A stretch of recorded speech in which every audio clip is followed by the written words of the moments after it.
Dans les annales sombres des tragédies familiales canadiennes, peu d'histoires rivalisent avec l'affaire troublante de Mary Tuplin. Cette saga macabre, qui se déroula sur l'île du Prince-Édouard entre 1887 et 1888, révèle comment les secrets familiaux, la lâcheté masculine et les conventions sociales de l'époque victorienne peuvent converger vers une tragédie inévitable.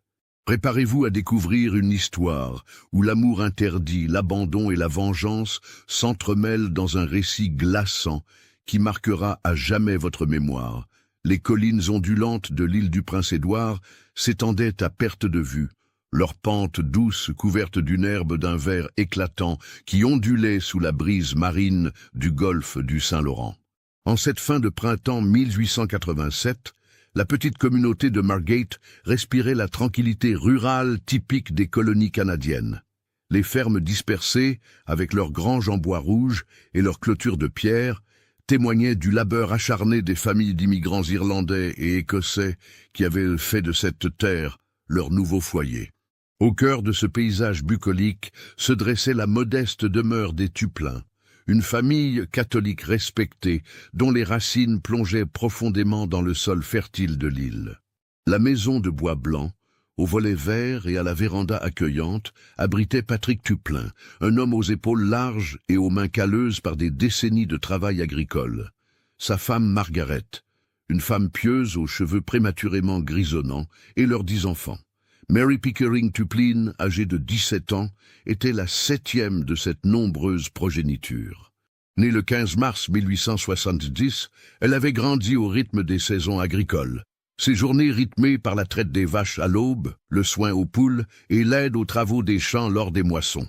Ses cheveux auburn, héritage de ses ancêtres irlandais, captaient les rayons du soleil matinal, tandis qu'elle vaquait à ses tâches quotidiennes. Ses yeux verts pétillaient d'une intelligence vive et d'une curiosité naturelle qui contrastait avec la simplicité de sa vie rurale. Ce matin-là, Mary se tenait près de la fenêtre de la cuisine, observant les champs de pommes de terre qui s'étendaient vers l'horizon. L'odeur du pain fraîchement sorti du four embaumait la pièce, mêlée aux effluves de café fort que sa mère préparait pour les hommes avant qu'ils ne partent au champ. Margaret Tuplin, les manches retroussées et un tablier noué autour de la taille, pétrissait énergiquement la pâte pour le repas de midi. « Mary, ma chérie, » appela Margaret d'une voix douce mais ferme. « Peux-tu aller chercher les œufs dans le poulailler ? Mrs. Campbell doit passer ce matin pour en acheter une 12. » Mary hocha la tête et attrapa le panier en osier près de la porte arrière. En sortant, elle croisa son frère aîné, Thomas, qui revenait de l'étable avec des seaux de lait fumant. Thomas, âgé de 24 ans, était le pilier de la famille depuis que leur père avait commencé à souffrir de rhumatisme chronique. Ses traits burinés par le soleil et le vent témoignaient d'une vie consacrée au dur labeur agricole. « Bonjour, petite sœur, » dit-il en lui ébouriffant affectueusement les cheveux. « As-tu bien dormi ? Tu semblais agitée hier soir. » Mary rougit légèrement, détournant le regard. Ces dernières semaines, le sommeil lui échappait souvent, troublé par des pensées qu'elle n'osait partager avec personne. « Ça va, Thomas ? Juste un peu fatigué, c'est tout. » Thomas fronça les sourcils, remarquant les cernes sous les yeux de sa sœur et sa pâleur inhabituelle. « Mary, si quelque chose te tracasse, tu sais que tu peux me parler, n'est-ce pas ? Nous sommes une famille, nous nous soutenons les uns les autres. » La jeune fille acquiesça rapidement et se dirigea vers le poulailler, son cœur battant plus fort qu'il n'aurait dû. Comment pourrait-elle expliquer à son frère, à sa famille, le secret qu'elle portait ? Comment pourrait-elle avouer que sa vie était sur le point de basculer irrémédiablement ? Le poulailler, construit en planches de cèdre blanchies par les intempéries, abritait une 20aine de poules rousses qui caquetaient joyeusement en la voyant approcher. Mary déverrouilla la petite porte et pénétra dans l'espace confiné, rempli de l'odeur chaude et réconfortante de la paille et du foin.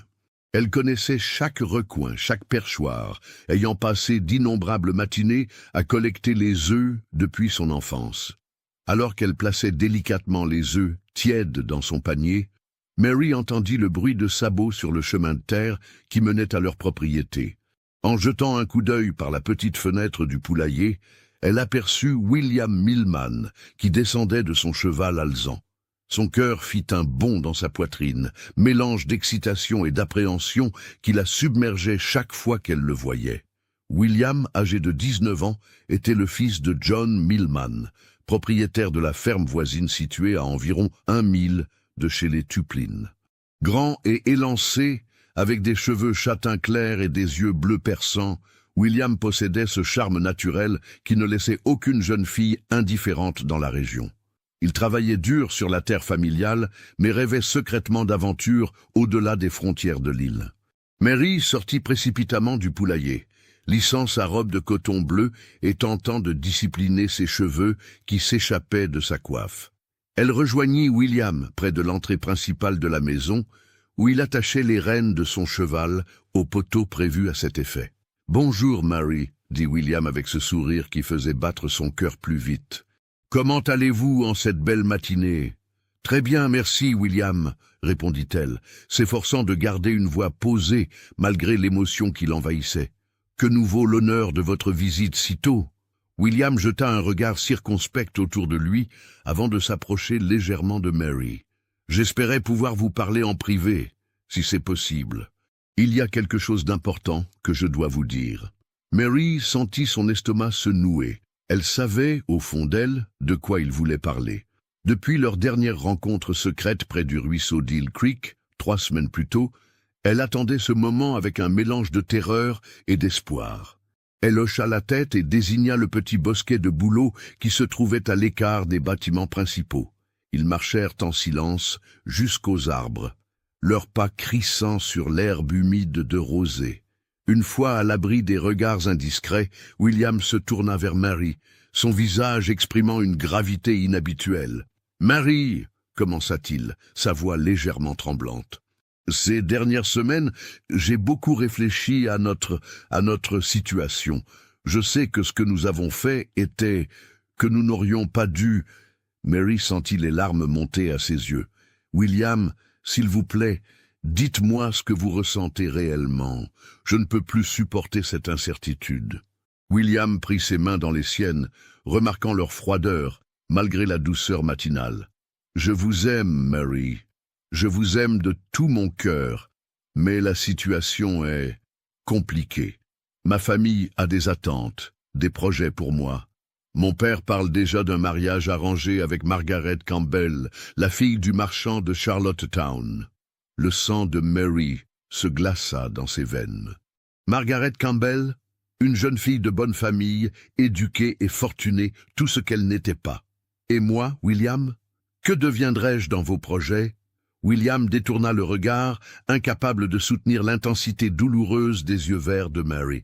Je ne sais pas encore. J'ai besoin de temps pour réfléchir, pour trouver une solution. « Du temps ?» répéta Mary, sa voix se brisant légèrement. « William, il y a quelque chose que vous devez savoir, quelque chose qui ne peut plus attendre. » William leva les yeux vers elle, une lueur d'appréhension traversant son regard. Mary prit une profonde inspiration, rassemblant tout son courage pour prononcer les mots qui changeraient leur vie à jamais. « Je porte votre enfant, William, depuis 3 mois maintenant. » Le silence qui suivit fut assourdissant. William sembla se pétrifier, son visage passant par une gamme d'émotions, surprise, peur, confusion. Mary observait chacune de ses expressions, son cœur se brisant un peu plus à chaque seconde qui s'écoulait. « Vous en êtes certaine ?» murmura-t-il finalement. Mary hocha la tête, ses yeux maintenant remplis de larmes qu'elle ne pouvait plus retenir. « Ma mère commence à avoir des soupçons. Elle a remarqué mes nausées matinales, ma fatigue. Il ne faudra plus longtemps avant qu'elle ne découvre la vérité. » William passa ses mains dans ses cheveux, son regard perdant sa focus habituelle. « Mon Dieu, Mary, qu'allons-nous faire? Si cela se sait, je serai banni de ma famille, de ma communauté, » compléta Mary, sa voix empreinte d'une amertume qu'elle n'avait jamais connue auparavant. « Une fille-mère, William. Dans notre communauté catholique, c'est pire que la mort. » William la prit dans ses bras, sentant son corps trembler contre le sien. « Je trouverai une solution, Mary, je vous le promets. Nous trouverons un moyen de nous en sortir. » Mais même tandis qu'il prononçait ces mots, Mary pouvait entendre l'incertitude dans sa voix. Elle se dégagea doucement de son étreinte et le regarda dans les yeux. « M'épouseriez-vous, William, malgré tout ce que cela pourrait vous coûter ?» La question flotta dans l'air matinal comme une épée de Damoclès. William ouvrit la bouche pour répondre, mais aucun son n'en sortit. Cette hésitation, ce silence, fut plus éloquent que n'importe quelle parole. Mary recula d'un pas, essuyant ses larmes du revers de sa main. « Je comprends, » dit-elle doucement. « Votre silence est une réponse en soi. »« Mary, attendez !» implora William, tendant la main vers elle. « Ce n'est pas ce que vous pensez. J'ai juste besoin de temps pour organiser les choses correctement, pour convaincre ma famille, pour trouver une façon de vous débarrasser de moi et de cet enfant, » l'interrompit Mary, sa douleur se transformant en colère. « Ne me prenez pas pour une idiote, William Millman. Je connais les histoires d'autres filles dans ma situation. Je sais comment cela se termine habituellement. » William saisit son poignet, mais elle se dégagea vivement. « Mary, je vous en prie, ne partez pas comme ça. Donnez-moi une semaine, juste une semaine pour réfléchir à tout cela. » Mary le regarda longuement, cherchant dans ses yeux bleus une lueur d'espoir, une promesse sincère. Mais tout ce qu'elle y trouva fut la peur et l'hésitation d'un jeune homme pris au piège entre ses désirs et les conventions sociales. « Une semaine, » répéta-t-elle finalement. « Mais après cela, William, je devrais prendre mes propres décisions. Je ne peux pas rester dans cette incertitude éternellement. » William hocha la tête avec empressement. « Oui, une semaine. Je vous donnerai une réponse définitive d'ici là. » Mary se dirigea vers la maison, laissant William seul sous les bouleaux. En rentrant dans la cuisine, elle trouva sa mère qui l'attendait, les bras croisés et une expression inquiète sur le visage. « Qui était-ce, Mary ?» demanda Margaret Tuplin. « William Millman, maman. Il venait demander si papa avait besoin d'aide pour la récolte de foin. » Margaret étudia le visage de sa fille, notant ses yeux rougis et sa pâleur. « Mary, ma chérie, vous allez bien? Vous semblez bouleversée. » Mary força un sourire et plaça le panier d'œufs sur la table de cuisine. « Tout va bien, maman. Je suis juste un peu fatiguée. De où vous m'accompagnez? Laissez-nous dans les commentaires. » 3 jours s'écoulèrent dans un silence lourd de non-dits. Mary tentait de maintenir une façade de normalité, mais l'anxiété rongeait chacune de ses pensées. Elle n'avait reçu aucun signe de William depuis leur conversation sous les bouleaux, et chaque jour qui passait rendait l'espoir plus ténu. Ce jeudi matin, 23 juin 1887, un événement inattendu vint bouleverser encore davantage l'équilibre précaire de la famille Tuplin. James, le frère aîné de Mary, âgé de 26 ans, était rentré la veille de ses travaux saisonniers dans les chantiers forestiers du Nouveau-Brunswick.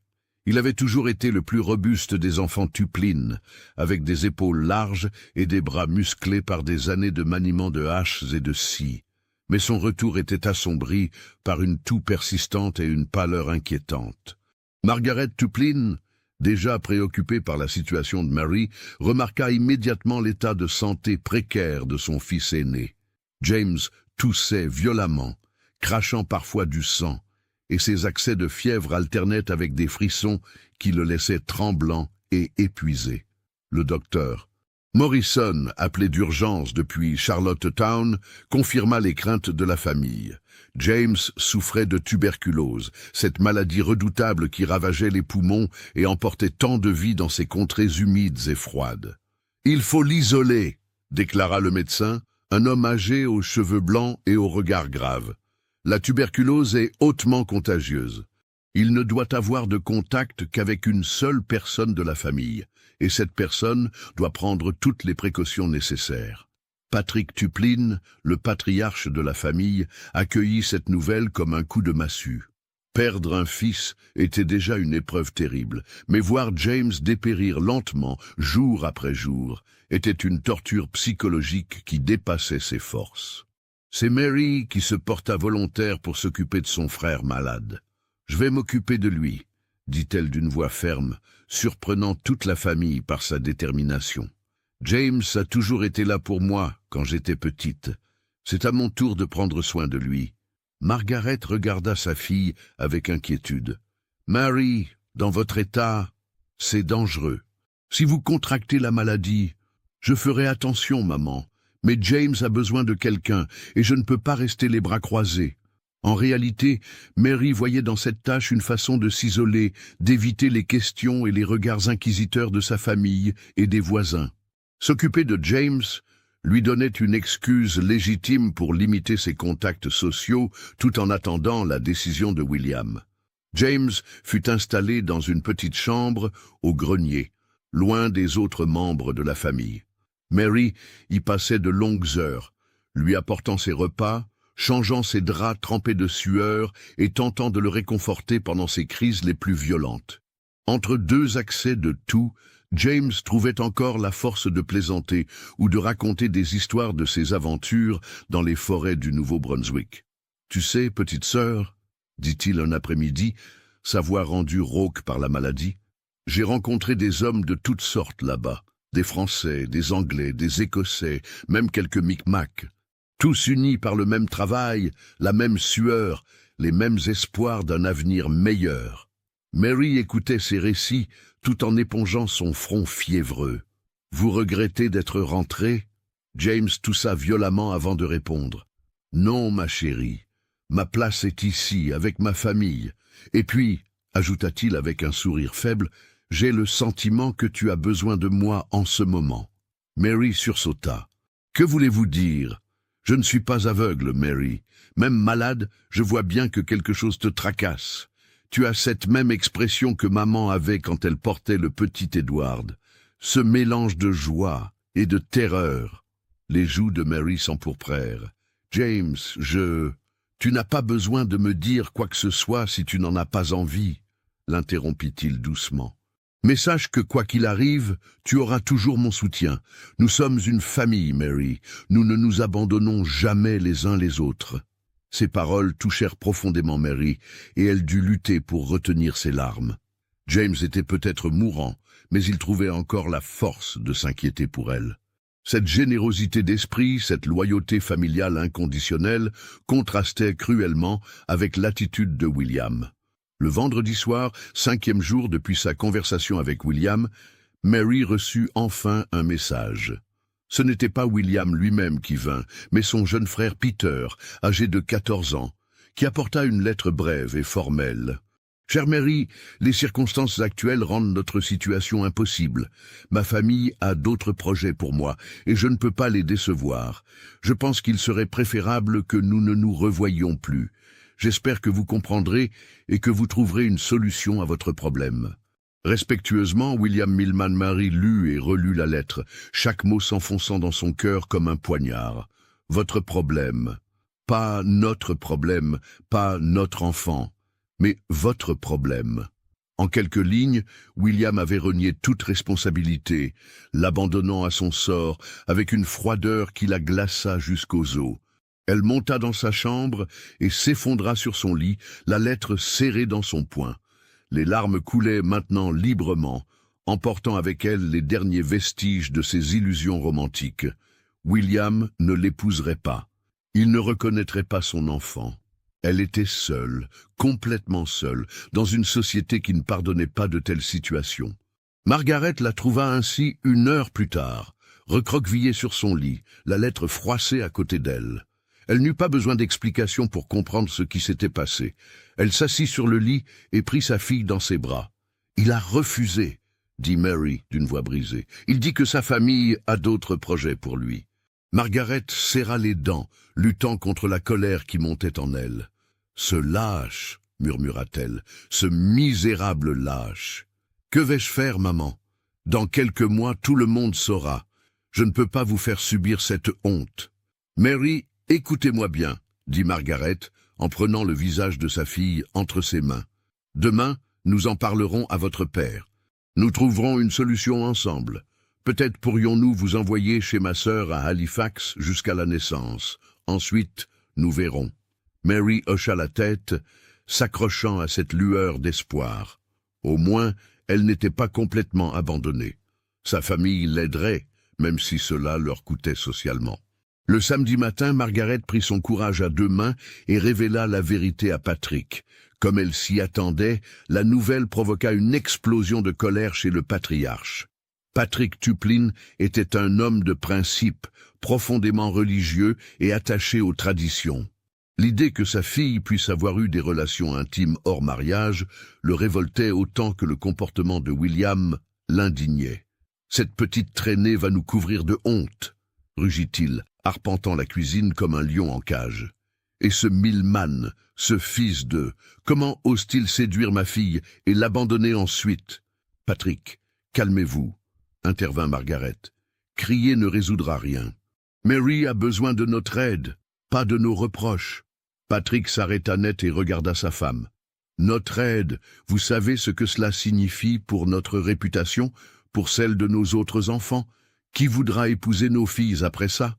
Mary reste notre fille, quoi qu'elle ait fait. Et cet enfant sera notre petit enfant. » Patrick passa ses mains dans ses cheveux grisonnants, visiblement tiraillés entre sa colère, sa déception et son amour paternel. Finalement, il s'affaissa sur une chaise, soudain vieilli de 10 ans. « Que proposez-vous » demanda-t-il d'une voix lasse. « Nous l'envoyons chez ma sœur Catherine à Halifax. Elle accouchera là-bas et ensuite, nous verrons. Peut-être pourra-t-elle faire adopter l'enfant et revenir ici. » Patrick réfléchit longuement à cette proposition. Catherine était une veuve sans enfant qui tenait une pension de famille à Halifax. Elle avait toujours été discrète et compréhensive. C'était probablement la meilleure solution dans ces circonstances dramatiques. « D'accord, » dit-il finalement, « mais elle doit partir avant que son état ne devienne évident. Nous dirons qu'elle est allée aider Catherine avec sa pension. Personne ne doit soupçonner la véritable raison. » Margaret acquiesça, soulagée que son mari accepte cette solution. « Je vais écrire à Catherine aujourd'hui même. » C'est à ce moment-là que Thomas entra dans la cuisine, revenant des champs pour le déjeuner. Il remarqua immédiatement l'atmosphère tendue et les visages sombres de ses parents. « Que se passe-t-il » demanda-t-il, posant son chapeau sur la table. « Vous avez l'air bouleversé. » Patrick et Margaret échangèrent un regard. Thomas était l'aîné après James et il méritait de connaître la vérité, surtout qu'il faudrait son aide pour maintenir le secret. « Assieds-toi, mon fils, » dit Patrick d'une voix grave. « Il y a quelque chose que tu dois savoir à propos de Mary. » Thomas s'installa, une expression d'inquiétude grandissante sur son visage. Quand Patrick lui révéla la situation, Thomas resta silencieux pendant un long moment, assimilant la nouvelle.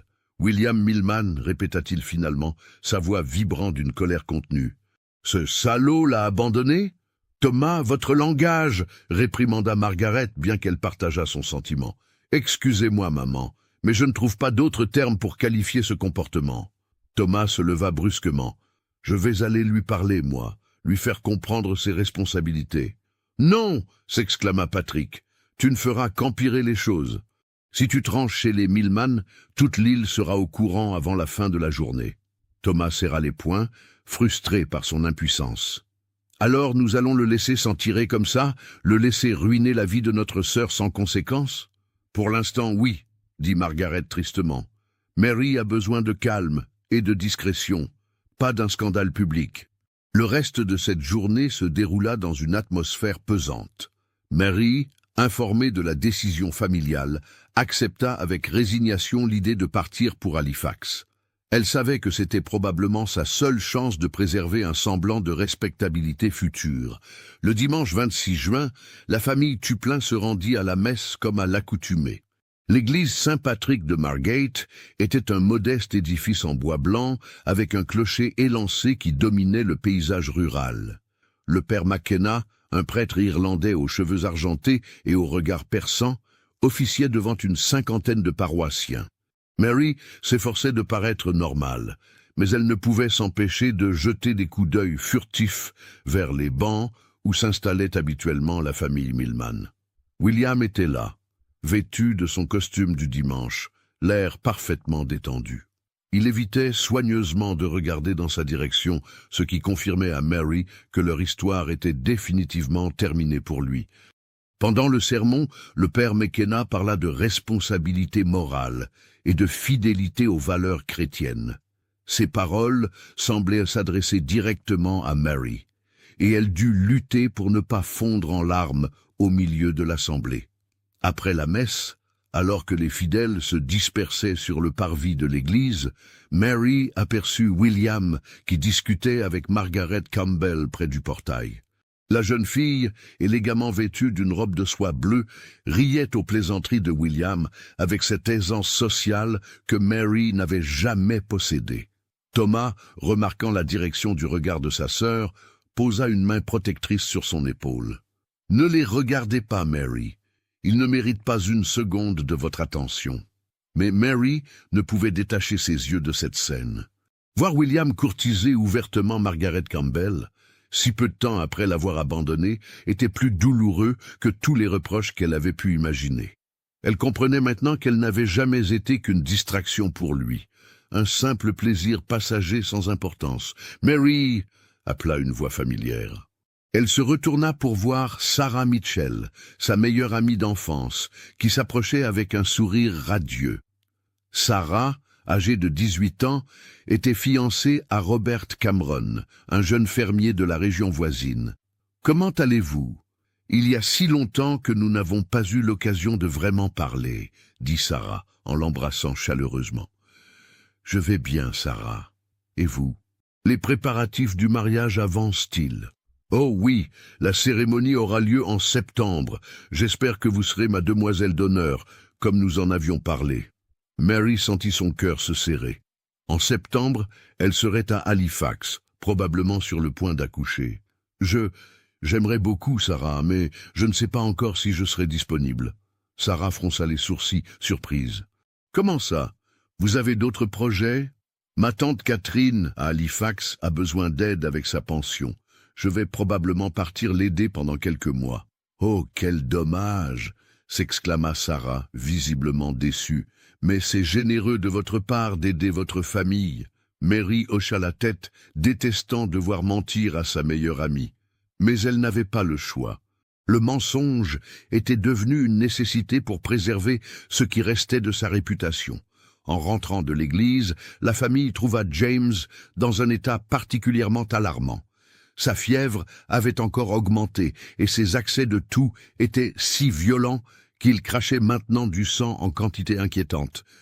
Mary passa l'après-midi à son chevet, tentant de le réconforter, tandis que sa vie s'échappait lentement. « Mary, » murmura James dans un moment de lucidité, « promettez-moi quelque chose. Tout ce que vous voudrez, James.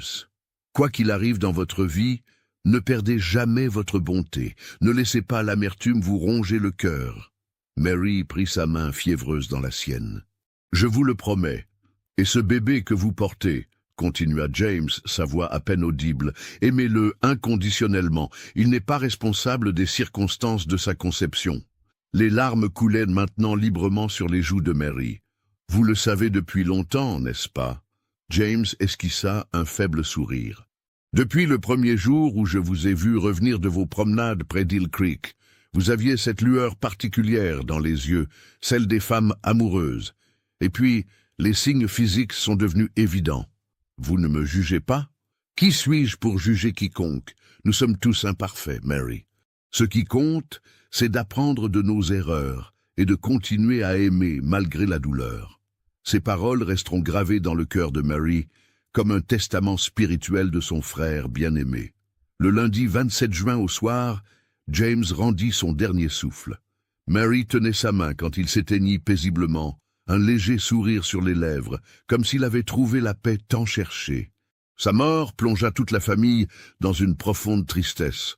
Mais pour Mary, cette perte était particulièrement cruelle. James avait été son confident, son protecteur, et maintenant elle devait affronter seule les épreuves qui l'attendaient. Les préparatifs funéraires occupèrent les 2 jours suivants. Selon la tradition locale, le corps de James fut exposé dans le salon familial, et les voisins vinrent présenter leurs condoléances. La maison Tuplin se remplit de murmures de prières et de l'odeur entêtante des couronnes de fleurs. William Millman vint également présenter ses respects, accompagné de ses parents. Mary l'observa depuis l'escalier, notant sa prestance et son apparente sincérité en exprimant ses condoléances à ses parents. Personne n'aurait pu deviner qu'il avait abandonné leur fille quelques jours plus tôt. Le mercredi 29 juin, jour de l'enterrement, L'église Saint-Patrick était comble. James était apprécié dans la communauté pour sa générosité et son travail acharné. Le père McKenna prononça une émouvante oraison funèbre, évoquant la vie trop brève mais bien remplie du jeune homme. Mary, vêtue de noir et voilée, se tenait entre sa mère et Thomas. Elle se sentait étrangement détachée de la cérémonie, comme si elle observait la scène de l'extérieur. La mort de James marquait la fin d'une époque dans sa vie, et elle pressentait que plus rien ne serait jamais comme avant. Après l'inhumation au petit cimetière de Margat, les familles et amis se rassemblèrent chez les Tuplin pour le repas traditionnel. Mary aidait sa mère à servir les invités quand elle surprit une conversation entre deux voisines près de la fenêtre de la cuisine. « Cette pauvre famille », murmurait Mrs. Campbell, la mère de Margaret Campbell. « Perdre un fils si jeune, c'est terrible. »« Oui, » répondit Mrs. Morrison, « et j'ai entendu dire que Mary allait partir aider sa tante à Halifax. Étrange timing, vous ne trouvez pas ?»« Comment ça ?»« Oh, vous savez comme moi que les jeunes filles partent souvent aider une parente quand elles ont des problèmes. » De réputation. Mary sentit son sang se glacer. Les commérages avaient déjà commencé, malgré toutes les précautions de sa famille. Dans une petite communauté comme Margate, les secrets étaient difficiles à garder. « Vous n'insinuez tout de même pas que Mary... » commença Mrs. Campbell. « Je n'insinue rien du tout, » répondit Mrs. Morrison avec un sourire en coin. « Je dis simplement que le timing est curieux. Et puis, avez-vous remarqué comme elle a évité William Millman aujourd'hui? Ils étaient pourtant proches avant. » Mary s'éloigna rapidement, le cœur battant. Si les soupçons commençaient déjà à circuler, son départ pour Halifax devenait encore plus urgent. Ce soir-là, après le départ du dernier invité, la famille Tuplin se retrouva seule pour la première fois depuis la mort de James. L'absence du fils aîné créait un vide palpable dans la maison, et chacun tentait de s'adapter à cette nouvelle réalité. Mary s'apprêtait à monter dans sa chambre quand sa mère l'interpella. « Mary, j'ai reçu une réponse de Catherine aujourd'hui. Elle accepte de vous accueillir. » Mary se retourna vers ses parents. « Quand dois-je partir ?»« Le plus tôt possible, » répondit Patrick. « Demain, si c'est faisable. Thomas vous accompagnera jusqu'à Charlottetown pour prendre le bateau. » Mary hocha la tête, une boule d'angoisse se formant dans sa gorge. Tout allait si vite. En l'espace d'une semaine, sa vie avait complètement basculé. Elle avait perdu l'homme qu'elle aimait, son frère était mort, et maintenant elle devait quitter sa famille et son foyer natal. « Maman, » dit-elle d'une voix tremblante, « et si je ne reviens jamais? Et si Halifax devient ma nouvelle vie ?» Margaret s'approcha de sa fille et l'enlaça tendrement. « Vous reviendrez, ma chérie. Peut-être pas immédiatement, peut-être pas dans les mêmes circonstances, mais cette terre est votre maison. Vous y reviendrez un jour. Si cette histoire macabre te laissa avec des frissons, partage avec un ami qui adore les contes de terreur. » Halifax, juillet 1887. La capitale de la Nouvelle-Écosse bouillonnait d'activité en cette fin d'été. Les rues pavées résonnaient du bruit des charrettes, des cris des marchands ambulants et du sifflement des trains qui arrivaient à la gare intercoloniale. Pour Mary, habituée au calme pastoral de l'île du Prince-Édouard, cette cacophonie urbaine était à la fois excitante et terrifiante. Catherine MacLeod, la sœur de Margaret Tuplin, était une femme de 45 ans à l'allure stricte mais au cœur généreux.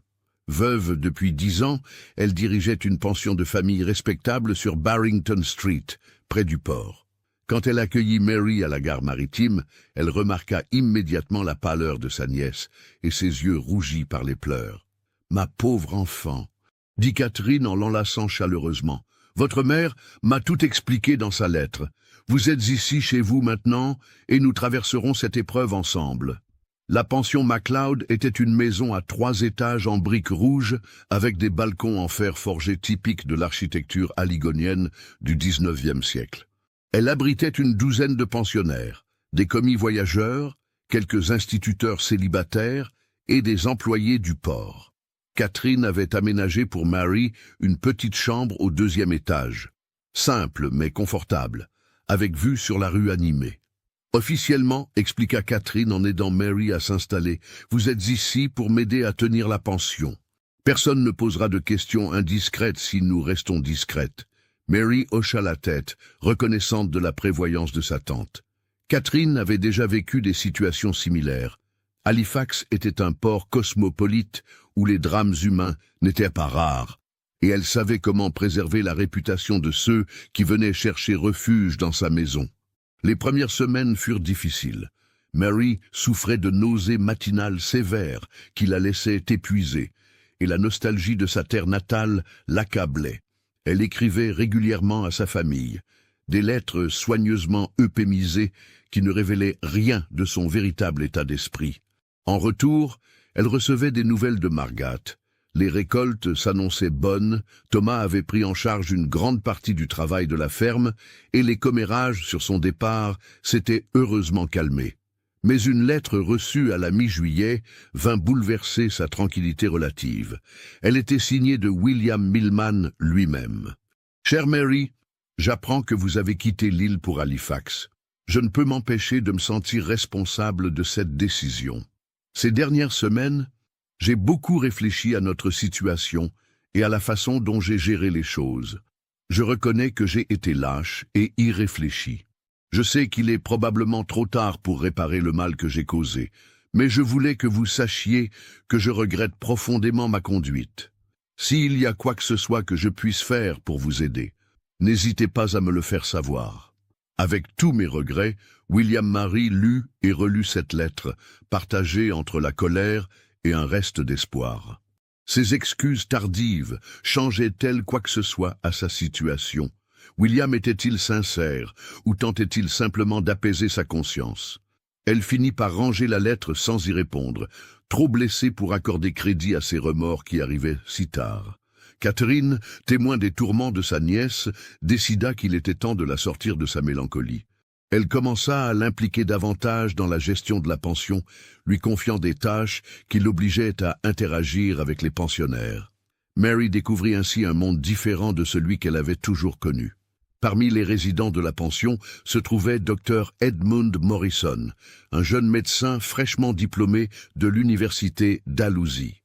Grand et mince, avec des cheveux bruns et des lunettes à monture d'acier, il possédait cette intelligence tranquille et cette compassion naturelle qui caractérise les bons praticiens.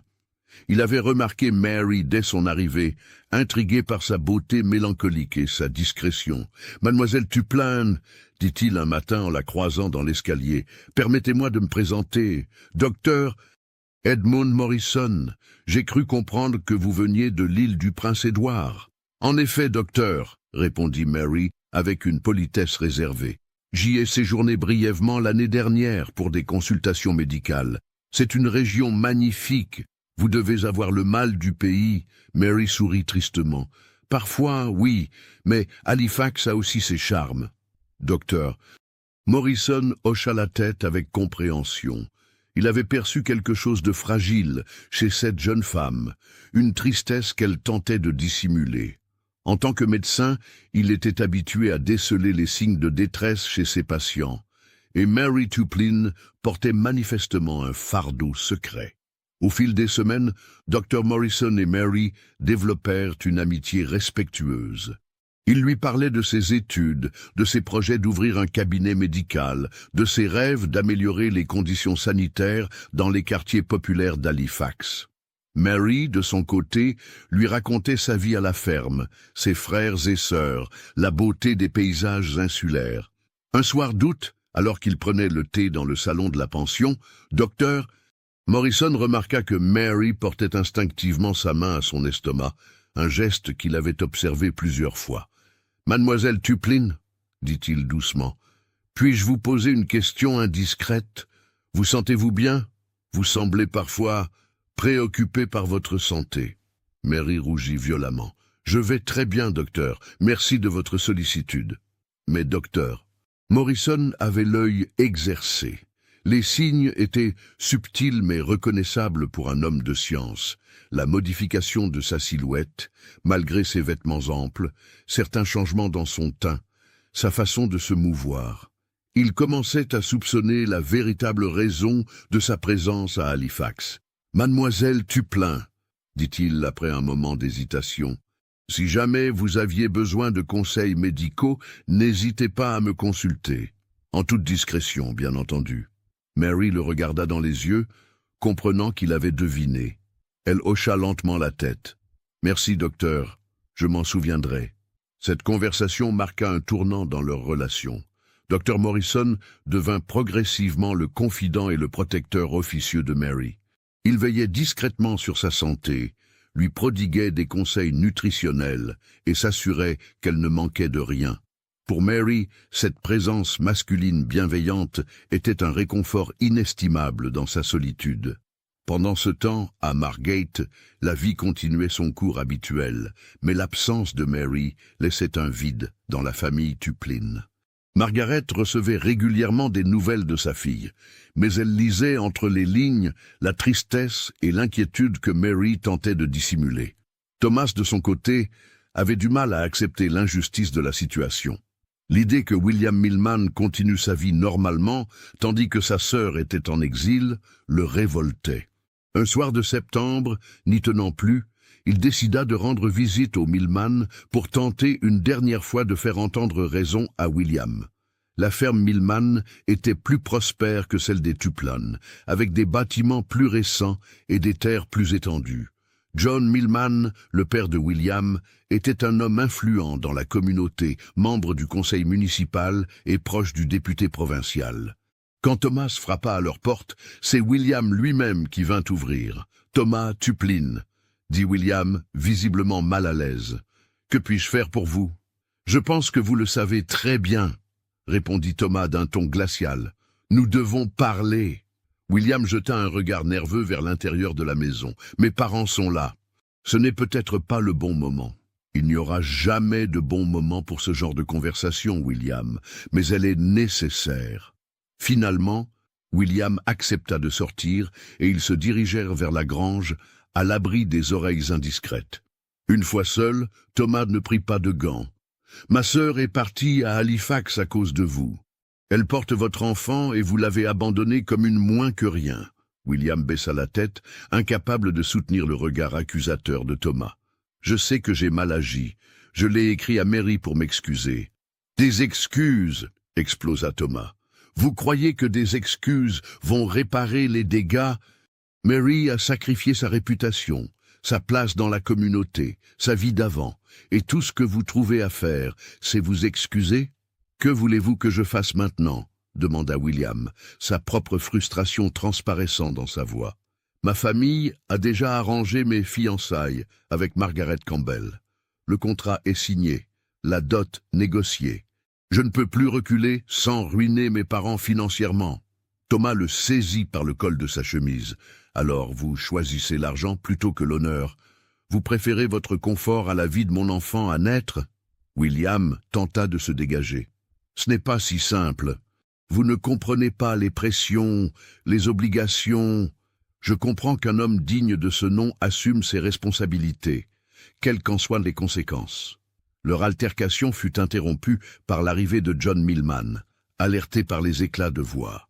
L'homme âgé s'interposa entre les deux jeunes gens, son visage exprimant une colère froide. « Que se passe-t-il ici ? Thomas Tuplin, que faites-vous sur ma propriété à houspiller mon fils ?» Thomas se redressa, regardant John Millman droit dans les yeux. « Je défends l'honneur de ma famille, monsieur Millman. Votre fils a séduit ma sœur et l'a abandonnée enceinte. » John Millman écarquilla les yeux, puis son expression se durcit. « Comment osez-vous proférer de telles accusations ? William va épouser Margaret Campbell dans 3 semaines. Il n'a pas de temps à perdre avec les fantasmes d'une petite fermière en quête de respectabilité. » La gifle partit avant même que Thomas ne réalise son geste. John Millman tituba, portant sa main à sa joue rougie, tandis que William se précipitait pour soutenir son père. « Sortez de ma propriété immédiatement !» siffla John Millman. « Ou j'appelle les constables. » Thomas ne bougea pas. « Votre fils sait parfaitement que je dis la vérité. Regardez-le, monsieur Millman. Regardez sa culpabilité écrite sur son visage. » Effectivement, William était livide, incapable de prononcer un mot. Son silence était plus éloquent que n'importe quelle confession. John Millman observa son fils, puis reporta son attention sur Thomas. Même si ces allégations étaient non fondées, ce qui est loin d'être prouvé, que voudriez-vous que nous fassions? Annuler un mariage arrangé depuis des mois pour satisfaire les caprices d'une fille qui s'est mal conduite? Je voudrais que votre famille agisse avec honneur, répliqua Thomas, que William reconnaisse sa paternité et subvienne aux besoins de l'enfant. Jamais, déclara John Millman catégoriquement. Les Millman ne seront pas traînés dans la boue par des ragots sans fondement. Maintenant, partez avant que cette conversation ne dégénère davantage. Thomas comprit qu'il n'obtiendrait rien de plus. Il tourna les talons et se dirigea vers la sortie, mais s'arrêta près de William. Un jour, William Millman, vous devrez répondre de vos actes. Peut-être pas devant les hommes, mais certainement devant Dieu et votre conscience. Sur ces paroles prophétiques, Thomas quitta la propriété Millman, laissant derrière lui un père et un fils confrontés à une vérité qu'ils préféraient ignorer. Le lendemain de cette confrontation, un événement inattendu vint bouleverser l'équilibre fragile que Mary avait trouvé à Halifax. Docteur Morrison frappa à la porte de sa chambre, son visage exprimant une urgence inhabituelle. « Mademoiselle Tuplin, puis-je vous voir? C'est important. » Mary l'invita à entrer, remarquant son agitation. « Que se passe-t-il, docteur ?» Docteur Morrison ferma soigneusement la porte et se tourna vers elle, son visage grave. « Mary, j'ai reçu une lettre très inquiétante ce matin. Un collègue médecin de l'île du Prince-Édouard m'écrit que des rumeurs circulent à Margate. Il semblerait que quelqu'un ait révélé la véritable raison de votre présence ici. » Le sang de Mary se glaça. « Que voulez-vous dire ? On raconte que vous seriez enceinte et que c'est pour cela que vous avez quitté l'île. Mon collègue me demande si c'est vrai et si vous êtes bien sous ma supervision médicale. » Mary s'effondra sur sa chaise, le visage dans ses mains. « Mon Dieu, si ces rumeurs parviennent jusqu'ici, ma famille va être déshonorée. » Docteur Morrison s'agenouilla près de sa chaise, posant une main réconfortante sur son épaule. « Mary, écoutez-moi. Nous devons agir rapidement. Si ces rumeurs se propagent à Halifax, votre situation deviendra intenable. Même ma tante Catherine ne pourra plus vous protéger. « Que suggérez-vous » demanda Mary d'une voix tremblante. Dr Morrison hésita un moment, puis parla avec une détermination qui surprit Mary. « Je suggère que nous nous marions. » Mary releva brusquement la tête, certaine d'avoir mal entendu. « Pardon. Je vous propose de m'épouser, Mary, immédiatement. Un mariage discret, ici, à Halifax. Cela donnerait une respectabilité à votre enfant et mettrait fin aux rumeurs. » Mary le regarda avec incrédulité. « Docteur Morrison, vous ne pouvez pas être sérieux. Vous sacrifieriez votre réputation, votre avenir, pour sauver la mienne. »« Mary, » dit-il doucement, prenant ses mains dans les siennes, « ces derniers mois, j'ai appris à vous connaître et à vous respecter profondément. Vous êtes une femme de valeur qui mérite mieux que l'opprobre social. Et franchement, ajouta-t-il avec un sourire triste, je serais honoré d'élever cet enfant comme le mien. » Mary sentit les larmes monter à ses yeux. Et cette générosité inattendue, cette noblesse d'âme, contrastait cruellement avec la lâcheté de William. « Edmund, je ne peux pas accepter un tel sacrifice. »« Ce ne serait pas un sacrifice, Mary. Ce serait un privilège. » Ils restèrent silencieux un long moment, contemplant cette proposition qui pourrait changer leurs vies à jamais. Mary pensait à son enfant, à sa famille, à l'avenir incertain qui l'attendait. Dr Morrison représentait la sécurité, la respectabilité, une chance de recommencer sa vie sur des bases saines. « Et si vous rencontriez un jour une femme que vous aimeriez vraiment ?» demanda-t-elle finalement. « Mary, l'amour prend de nombreuses formes. Le respect mutuel, la compassion, la compréhension peuvent être des fondations plus solides que la passion aveugle. » Cette sagesse, cette maturité émotionnelle de cet homme, qui n'avait que 3 ans de plus qu'elle, impressionna Mary. Elle réalisa qu'Edmund Morrison offrait quelque chose que William n'avait jamais été capable de donner. Un amour authentique, basé sur l'acceptation et le respect, plutôt que sur l'attirance physique et les promesses vides. « J'ai besoin de temps pour réfléchir, » dit-elle finalement. « Bien sûr, mais ne prenez pas trop de temps, Mary. Chaque jour qui passe rend votre situation plus périlleuse. Cette nuit-là, Mary ne dormit pas. Elle arpentait sa chambre, pesant le pour et le contre de cette proposition inattendue. Épouser Dr Morrison signifierait abandonner définitivement tout espoir avec William. Mais elle commençait à réaliser que cet espoir était illusoire depuis longtemps. Le lendemain matin, elle descendit trouver Catherine dans la cuisine. Sa tante était en train de préparer le petit déjeuner pour les pensionnaires, mais elle remarqua immédiatement l'air préoccupé de sa nièce. « Ma chérie, vous semblez bouleversée. Que se passe-t-il » Mary lui raconta sa conversation avec Dr Morrison, sans omettre aucun détail. Catherine l'écouta attentivement, hochant la tête à intervalles réguliers. « Dr Morrison est un homme bien, » dit-elle finalement. « Respecté, avec un bel avenir professionnel, ce ne serait pas un mauvais parti, même dans des circonstances normales. Mais, tante Catherine, ce ne sont pas des circonstances normales. Je ne l'aime pas, du moins, pas comme j'aimais William. » Catherine posa sa main sur celle de sa nièce. « Mary, ma chérie, laissez-moi vous parler en tant que femme qui a vécu et souffert. L'amour passionné, celui qui fait battre le cœur et trouble l'esprit, est merveilleux mais éphémère.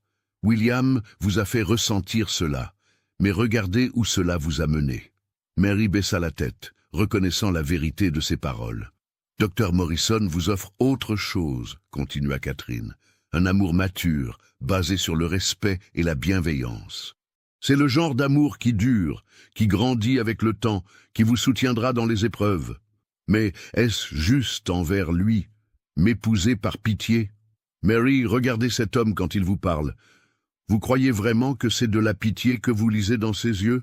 Dr Morrison éprouve des sentiments sincères pour vous. Peut-être pas la passion dévorante que vous ressentiez pour William, mais quelque chose de plus profond et de plus durable. » Ces paroles résonnèrent longtemps dans l'esprit de Mary. L'après-midi, elle demanda à parler à Dr Morrison en privé. Ils se retrouvèrent dans le petit jardin derrière la pension, à l'ombre d'un grand érable aux feuilles déjà teintées par l'automne naissant. « Edmund, » commença-t-elle, « j'ai longuement réfléchi à votre proposition. » Il attendit, respectant son temps de réflexion. « J'accepte, » dit-elle simplement, « mais à certaines conditions. »« Lesquelles ? Je veux que vous compreniez bien que je ne peux pas vous promettre un amour passionné, du moins pas immédiatement. Mon cœur a été meurtri, et il lui faudra du temps pour guérir. Je comprends et j'accepte. Deuxièmement, cet enfant doit connaître la vérité sur ses origines, quand il sera assez grand pour la comprendre. Je ne veux pas que notre mariage soit basé sur un mensonge. » Dr Morrison hocha la tête. « C'est une sage décision. Enfin, si un jour vous regrettez ce choix, si vous rencontrez une femme que vous aimez vraiment, je vous rendrai votre liberté. » Dr Morrison sourit doucement. « Mary, vous n'avez pas encore compris, n'est-ce pas? Cette femme que je pourrais aimer vraiment, c'est vous. Peut-être pas de la façon dont vous avez aimé William, mais d'une manière qui me semble plus vraie, plus solide. » Ces mots touchèrent Mary plus profondément qu'elle ne l'aurait cru possible. Pour la première fois depuis des mois, elle sentit une lueur d'espoir naître dans son cœur. Le mariage eut lieu une semaine plus tard, le 15 octobre 1887, dans une petite église anglicane d'Halifax. Catherine servit de témoin pour Mary, et un collègue médecin d'Edmund remplit le même rôle pour lui. La cérémonie fut simple, mais empreinte d'une solennité touchante. Mary portait une robe de soie gris-perle que Catherine avait hâtivement retouchée pour dissimuler sa grossesse maintenant visible. Edmund, vêtu de son plus beau costume noir, rayonnait d'un bonheur discret mais authentique. Quand le pasteur demanda s'ils se prenaient pour époux, leurs « oui » furent prononcés avec une sincérité qui surprit Mary elle-même. En regardant Edmund dans les yeux à cet instant, elle comprit qu'elle pourrait peut-être apprendre à l'aimer d'un amour différent, mais tout aussi précieux. La nouvelle du mariage de Mary fut accueillie avec soulagement par sa famille à Margate. Margaret Tuplin pleura de joie en recevant la lettre de sa fille, tandis que Patrick se sentait enfin libéré d'un poids énorme. Thomas, lui, éprouva un mélange de satisfaction et d'amertume. Satisfaction de voir sa sœur tirée d'affaire. Amertume en pensant que William Millman échappait ainsi aux conséquences de ses actes, car William, lui, reçut la nouvelle comme un coup de poignard. 3 jours après le mariage de Mary avec Dr. Morrison, il épousa Margaret Campbell dans une cérémonie grandiose à l'église Saint-Patrick de Margate.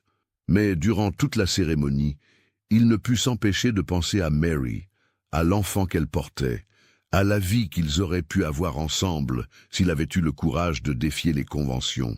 Margaret Campbell était une épouse parfaite selon les critères sociaux de l'époque, bien éduquée, issue d'une famille fortunée, docile et pieuse. Mais William découvrit rapidement qu'elle manquait de cette vivacité, de cette spontanéité qui l'avait tant séduit chez Mary. Leur mariage, arrangé par les familles, était correct mais dépourvu de passion véritable. Les mois qui suivirent furent pour William un enfer de remords et de regrets. Il accomplissait ses devoirs conjugaux machinalement, participait aux événements sociaux avec le sourire de façade requis. Mais son esprit était hanté par les souvenirs de Mary. Il se demandait sans cesse si elle était heureuse avec son nouveau mari, si l'enfant était né, s'il ressemblait à ses parents. Cette obsession commença à affecter son comportement. Il devenait irritable, distrait, parfois même agressif. Margaret, ne comprenant pas les raisons de ces changements d'humeur, tentait de lui plaire par tous les moyens, ce qui ne faisait qu'accroître la culpabilité de William. Un soir de décembre 1887, n'y tenant plus, William écrivit une longue lettre à Mary. Il y déversait tous ses remords, tous ses regrets, suppliant son pardon et demandant des nouvelles de l'enfant. Mais quand il arriva au moment de poster cette lettre, il hésita. Mary avait refait sa vie. Elle avait trouvé le bonheur et la respectabilité. Avait-il le droit de troubler sa paix retrouvée? Finalement, il brûla la lettre dans la cheminée de son bureau, regardant les flammes consumer ses derniers espoirs de rédemption. Cette nuit-là, William Millman comprit qu'il devrait vivre avec le poids de ses erreurs jusqu'à la fin de ses jours. À Halifax, Mary s'épanouissait dans sa nouvelle vie. Dr. Morrison, Edmund, comme elle l'appelait maintenant, était un mari attentionné et patient. Il l'entourait de soins constants, s'assurant qu'elle mange bien, qu'elle se repose suffisamment, qu'elle ne manque de rien. Sa pratique médicale se développait rapidement, et ils avaient pu louer un petit appartement confortable près de l'hôpital où il travaillait. Le 15 janvier 1888, Mary donna naissance à une petite fille qu'ils prénommèrent Elizabeth. L'accouchement, bien que difficile, se déroula sans complications grâce aux soins attentifs d'Edmund. Quand il plaça le bébé dans les bras de Mary, celle-ci fut submergée par un amour maternel si intense qu'elle en oublia momentanément toutes les souffrances des mois précédents. Elizabeth était un beau bébé, avec les cheveux auburn de sa mère et des yeux qui rappelaient étrangement ceux de William. Mais Edmund ne fit jamais aucune remarque à ce sujet, acceptant la petite fille comme si elle était vraiment la sienne. « Elle est parfaite », murmura-t-il en caressant la joue du bébé. « Notre petite Élisabeth. » Mary le regarda avec une gratitude immense. Cet homme généreux avait non seulement sauvé sa réputation, mais il offrait maintenant un amour inconditionnel à un enfant qui n'était pas le sien. Pour la première fois depuis des mois, Mary se sentit véritablement heureuse. Mais cette paix retrouvée était fragile, et des nuages sombres s'amassaient à l'horizon. Car si Mary avait trouvé le bonheur à Halifax, les secrets du passé ne restent jamais enfouis très longtemps. Et William Millman, rongé par ses remords et sa culpabilité, devenait de plus en plus instable, prenant des décisions qui allaient de bientôt mettre en péril non seulement sa propre vie, mais aussi celle de tous ceux qui l'avaient aimé. Soutenez notre chaîne en cliquant sur le bouton « Merci » en forme de cœur, afin que nous puissions continuer à vous proposer des histoires aussi sombres et captivantes que celle-ci. Margate, île du Prince-Édouard, juin 1888. 1 an s'était écoulé depuis le départ de Mary, et la petite communauté de Margate semblait avoir retrouvé son rythme paisible. Les moissons promettaient d'être excellentes. Les familles vaquaient à leurs occupations habituelles, et les événements dramatiques de l'année précédente s'estompaient progressivement dans la mémoire collective. Pourtant, sous cette façade de normalité, des tensions sourdes continuaient de couver. William Millman avait changé. Ceux qu'il connaissait depuis l'enfance remarquaient sa pâleur persistante, ses accès de mélancolie, et surtout cette façon qu'il avait de sursauter au moindre bruit inattendu. Margaret, son épouse depuis 8 mois, tentait vainement de comprendre ces changements d'humeur qui rendaient leur vie conjugale de plus en plus difficile. « William, » dit-elle un matin pendant le petit déjeuner, « Docteur, Campbell pense que vous devriez consulter un spécialiste à Charlottetown. Vos insomnies et vos cauchemars ne sont pas normaux. » William leva les yeux de son assiette, fixant sa femme avec une expression étrange. « Et que lui avez-vous dit de mes cauchemars, Margaret ? Lui avez-vous décrit mes rêves ?» Margaret rougit légèrement. « Bien sûr que non, mais vos cris nocturnes m'inquiètent. Vous appelez parfois un nom, Mary, je crois. » Le sang de William se glaça. Il n'avait pas réalisé que ces tourments nocturnes étaient si évidents. Mary était une connaissance, une amie d'enfance qui est morte récemment. Ce mensonge lui vint naturellement, mais il y ajouta une amertume qu'il ne sut pas dissimuler. Margaret l'observa attentivement, sentant qu'il lui cachait quelque chose d'important. « William, nous sommes mariés maintenant. N'y a-t-il rien que vous voudriez me confier ? Quelque chose qui vous tourmente et dont nous pourrions parler ensemble ?» William la regarda longuement. Margaret était une femme bien patiente et dévouée. Elle méritait un mari qui l'aime sans réserve, pas un homme hanté par le fantôme d'un amour perdu et la culpabilité d'un enfant abandonné. Mais comment pourrait-il lui avouer la vérité sans détruire leur mariage et la réputation des deux familles ? « Il n'y a rien, Margaret. Juste la fatigue du travail et peut-être un peu de nostalgie. Ça passera. » Mais ça ne passait pas. Au contraire, l'état de William empirait jour après jour. Il avait commencé à boire, d'abord discrètement, puis de plus en plus ouvertement. John Millman, son père, observait avec inquiétude cette déchéance progressive de son fils aîné. Un soir de juin particulièrement chaud, William était assis seul sur la véranda de la maison familiale, une bouteille de whisky à moitié vide à côté de lui. Il contemplait les champs qui s'étendaient vers l'horizon, mais son esprit était ailleurs, à Halifax, auprès d'une femme qu'il avait perdue par lâcheté. « Bonsoir, William !» Il sursauta et se retourna. Thomas Tuplin se tenait au pied des marches de la véranda, son chapeau à la main. William ne l'avait pas entendu approcher, et cette apparition inattendue le troubla profondément. « Thomas, » dit-il d'une voix pâteuse, « que faites-vous ici ? Il est tard. »« Je reviens de Charlottetown. J'ai rencontré quelqu'un d'intéressant au port. » Thomas monta les marches et s'assit sur une chaise à côté de William, malgré l'absence d'invitation. Un marin qui fait régulièrement la liaison Halifax-Charlottetown. Il connaît bien ma sœur et son mari. William sentit son cœur s'emballer. « Votre sœur va bien, j'espère ?»« Très bien. Elle a eu un bébé en janvier dernier, une petite fille. » Thomas marqua une pause significative. « Une magnifique petite fille aux cheveux auburn et aux yeux bleus. » Le verre de whisky glissa des mains de William et se brisa sur le plancher de la véranda. « Je suis heureux d'apprendre que Mary va bien. »« Vraiment ?» demanda Thomas, son ton devenant plus dur. « Car figurez-vous que ce marin m'a raconté autre chose d'intéressant. Il paraît que Dr Morrison a confié à un collègue que l'enfant était prématuré de 3 mois. Curieuse coïncidence, vous ne trouvez pas ?» William déglutit péniblement. « Je ne vois pas ce que vous insinuez. »« Ce que j'insinue. » Thomas se leva brusquement, sa colère longtemps contenue explosant enfin. « Ce que j'insinue, William Millman, c'est que vous avez une fille qui grandit à Halifax sans connaître son véritable père. Une fille que vous avez abandonnée avant même sa naissance. »« Taisez-vous » siffla William, jetant des regards inquiets vers les fenêtres de la maison. « Si quelqu'un vous entend... » »« Quoi ? » Votre petite épouse parfaite découvrira que son mari est un lâche et un menteur. Thomas se pencha vers William, ses yeux brillants d'une rage froide. « Vous savez ce qui me révolte le plus ? Ce n'est pas que vous ayez séduit ma sœur. Les jeunes gens font des erreurs. Non, ce qui me dégoûte, c'est votre lâcheté, votre incapacité à assumer vos actes. » William se leva à son tour, vacillant légèrement à cause de l'alcool. « Vous ne comprenez rien.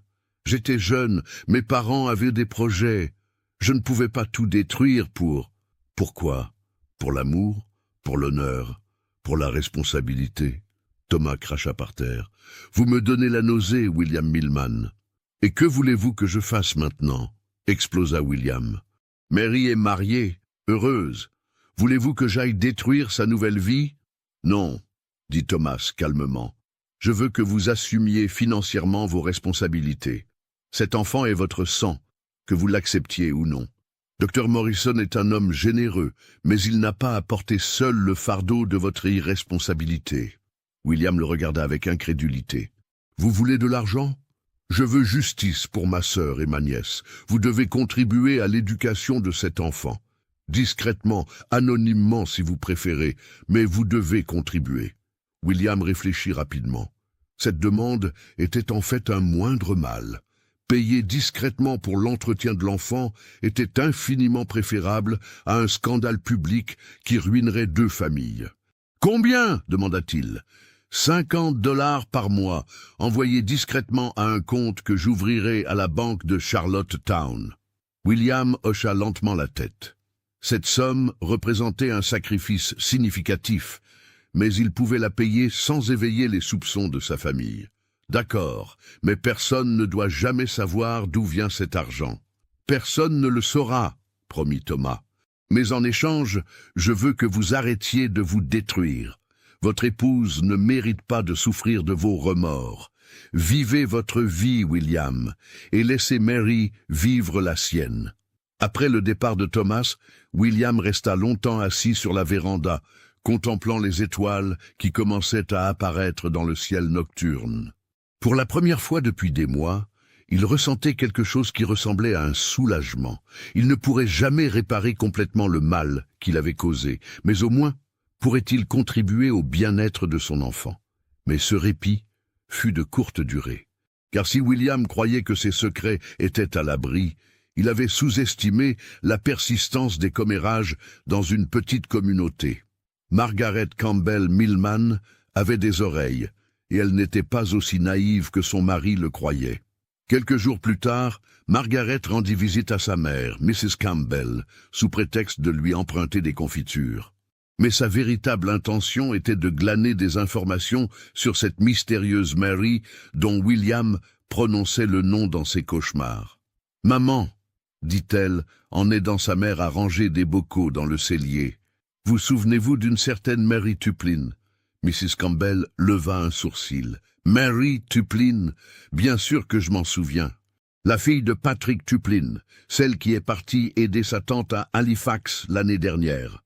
Pourquoi cette question? William l'a mentionné récemment. Il semblait préoccupé. » Mrs. Campbell posa son bocal et regarda attentivement sa fille. Elle avait toujours soupçonné quelque chose d'étrange dans le départ soudain de Mary Tuplin, surtout avec le timing curieux qui avait coïncidé avec les fiançailles de William. « Ma chérie, » dit-elle en choisissant soigneusement ses mots, « il y a eu des rumeurs à l'époque. Des ragots probablement sans fondement, mais quel genre de rumeurs, Mabie ?» Campbell hésita, puis décida que sa fille avait le droit de savoir. On disait que Mary Tuplin était partie à Halifax parce qu'elle était enceinte et que le père était un jeune homme de la région. Le sang de Margaret se glaça. « Vous pensez que William… » « Je ne pense rien du tout, ma chérie. Ce ne sont que des commérages de vieilles femmes. Mais si cela peut expliquer les troubles de votre mari… » Margaret rentra chez elle, l'esprit en ébullition. Tout commençait à prendre sens. Les cauchemars de William, ses accès de mélancolie, son comportement étrange depuis leur mariage. Si les rumeurs étaient vraies, elle vivait avec un homme qui avait abandonné une femme enceinte pour l'épouser. Cette révélation la révolta autant qu'elle la blessa. Margaret Campbell avait été élevée dans des principes stricts de moralité chrétienne. L'idée que son mari puisse avoir commis un acte aussi répréhensible la remplissait d'une colère qu'elle n'avait jamais éprouvée. Ce soir-là, elle attendit que William rentre des champs pour l'affronter. Il entra dans la cuisine vers 6 heures, fatigué et poussiéreux, s'attendant à trouver le souper prêt comme d'habitude. Au lieu de cela, il découvrit Margaret assise à la table, les mains jointes, son visage exprimant une détermination glaciale. « Bonsoir, Margaret. Le souper n'est pas prêt ? Asseyez-vous, William, nous devons parler. Le ton de sa voix alarma William. Il s'installa en face d'elle, tentant de déchiffrer son expression. « Mary Tuplin, dit Margaret sans préambule. Dites-moi la vérité sur Mary Tuplin. » William sentit le monde s'écrouler autour de lui. « Je ne comprends pas. Ne me mentez pas, William. Pas maintenant. Je sais qu'elle était enceinte quand elle est partie. Je sais que vous la connaissiez bien. Trop bien. » William ferma les yeux, sachant que le moment de vérité était arrivé. « Comment avez-vous su ? Peu importe comment je l'ai su. Ce qui importe, c'est que vous m'avez épousé en sachant que vous aviez abandonné une femme enceinte. Comment avez-vous pu me faire ça ? Comment avez-vous pu nous faire ça ?» La voix de Margaret se brisa sur ces derniers mots, et William vit des larmes couler sur ses joues. Cette douleur qu'il lisait sur le visage de sa femme était plus insupportable que tous les reproches qu'elle aurait pu lui faire. « Margaret, je suis désolé, si désolé. Je ne voulais pas que vous souffriez à cause de mes erreurs. »« Vos erreurs ?» répéta Margaret amèrement. « Abandonner une femme enceinte, c'est une erreur. M'épouser en me cachant cela, c'est une erreur. » William tendit la main vers elle, mais elle se recula. « Margaret, écoutez-moi. Quand j'ai appris pour Mary, j'étais pris au piège. Nos familles avaient déjà tout arrangé pour notre mariage. Si j'avais rompu nos fiançailles, cela aurait ruiné nos deux familles financièrement et socialement. Alors vous avez choisi l'argent et la réputation plutôt que l'honneur. J'ai choisi ce qui me semblait être la solution la moins destructrice pour tout le monde. » Margaret le regarda avec un mélange de pitié et de dégoût. « Et Mary, qu'est-ce qui était le moins destructeur pour elle ?» William ne put répondre. Il n'y avait pas de réponse qui puisse justifier ses actes. « Où est-elle maintenant ?» demanda Margaret. « Elle s'est mariée, avec un médecin d'Halifax, Dr Morrison. Elle va bien. »« Et l'enfant ?» William hésita. « Une fille, née en janvier. » Margaret absorba cette information, calculant mentalement. « Votre fille ?» Oui, probablement. » Le silence qui suivit fut assourdissant. Margaret se leva lentement, lissant sa robe avec des gestes mécaniques. « Je ne peux plus vivre avec vous, » dit-elle finalement. « Pas en sachant cela, pas en sachant que chaque jour de notre mariage a été construit sur un mensonge. » William se leva précipitamment. « Margaret, s'il vous plaît, nous pouvons surmonter cela. Nous pouvons reconstruire notre mariage sur des bases plus honnêtes. Comment puis-je vous faire confiance maintenant ? Comment puis-je croire un seul mot de ce que vous me dites ?» Margaret secoua la tête. « Non, William, c'est fini. Où irez-vous ? Chez mes parents, d'abord. Ensuite, je verrai. Peut-être Halifax, pour aller présenter mes respects à cette Mary Tuplin que vous avez traitée si cavalièrement. » Cette dernière phrase frappa William comme une gifle.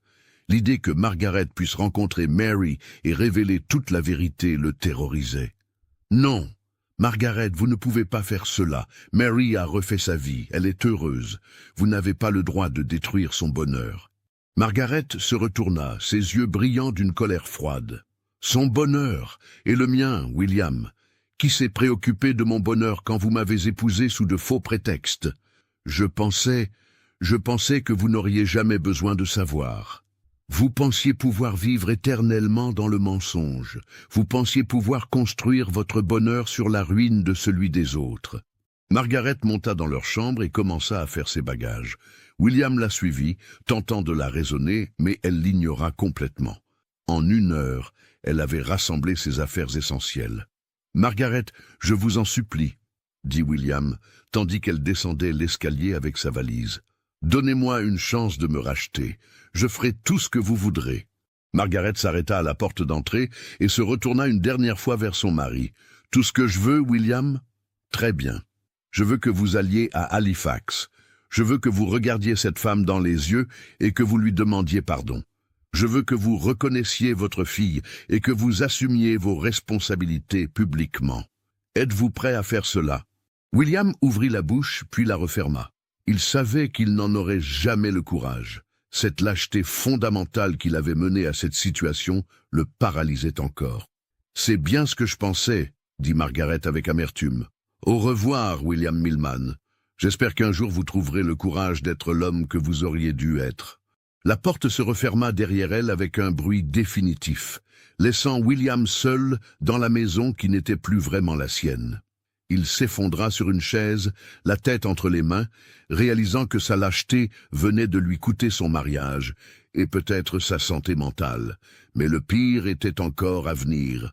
Halifax, octobre 1888.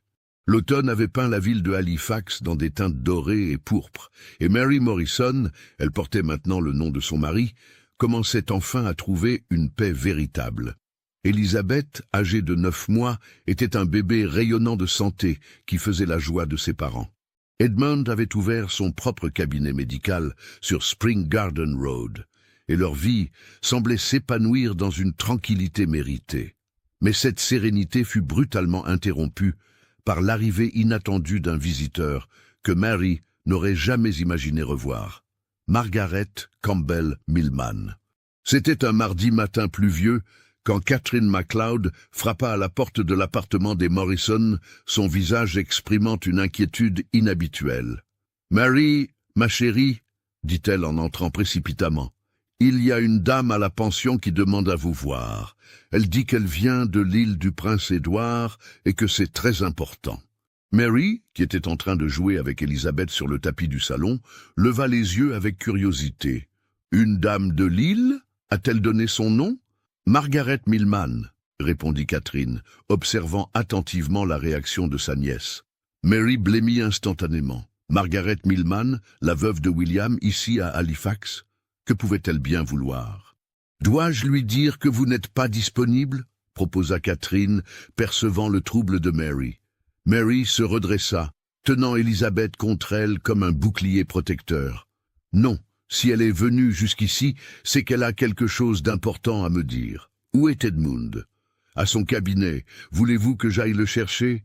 Non, pas encore. Amenez-moi d'abord Miss Milman. Je veux savoir ce qu'elle veut. » Une demi-heure plus tard, Mary attendait dans son salon, Élisabeth endormie dans ses bras, quand Catherine introduisit Margaret Milman. Contrairement à ce que Mary avait imaginé, cette femme n'était pas veuve. Elle était élégante, âgée d'environ 22 ans, vêtue d'une robe de voyage sobre mais de bonne qualité. Son visage exprimait une détermination froide qui mit immédiatement Mary sur ses gardes. « Mrs. Morrison » dit Margaret en s'inclinant légèrement. « Merci de me recevoir. Je sais que ma visite doit vous surprendre. »« En effet, » répondit Mary d'une voix neutre. « Asseyez-vous, s'il vous plaît. Puis-je vous offrir du thé? »« Volontiers, merci. » Catherine s'éclipsa discrètement pour préparer le thé, laissant les deux femmes seules face à face. Un silence pesant s'installa, chacune jaugeant l'autre avec curiosité et méfiance. « Mrs. Morrison » commença finalement Margaret. « Je dois vous avouer que cette visite n'est pas facile pour moi. Les circonstances qui m'amènent ici sont douloureuses. »« Je peux l'imaginer, » répondit Mary prudemment. « Comment se porte votre mari ?» Margaret eut un rire amer. « Mon mari, il n'est plus mon mari, Mrs. Morrison.